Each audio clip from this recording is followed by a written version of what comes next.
Isang binatilyo ang patay matapos malunod sa Cabacan River sa Magpet, Cotabato sa kasagsagan ng bagyong Ambo.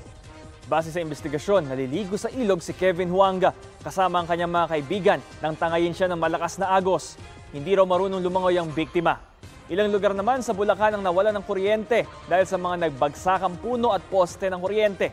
Baha naman ang pumerwisyo sa mga residente sa Kasiguran, Aurora. Dahil dyan, ilang sasakyan ang nahirapang bumiyahe. Sa Quezon Province, nasira ang seawall sa bayan ng Quezon dahil sa malalakas na alon. Nasira rin ang ilang bangka ng mga residente. Sa 2 p.m. bulletin ng Pag-asa, nasa 75 kilometers west-northwest ng Lawag City, Ilocos Norte ang mata ng bagyong Ambo. Mahigit 100 ang dagdag sa tala ng mga gumaling sa COVID-19 sa Pilipinas. Sa tala ng Department of Health as of 4 p.m., 101 ang mga bagong gumaling kaya aabot ito sa 2,561 total recoveries.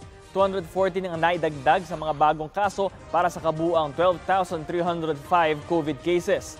11 ang dagdag sa mga nasawi kaya nasa 817 na ang pumanaw dahil sa sakit. Tutukan ang susunod na 24 oras news alert at abangan ng 24 oras weekend mamayang 5:30 p.m. Magandang hapon, ako po si Bam Alegre, buong puso para sa Pilipino.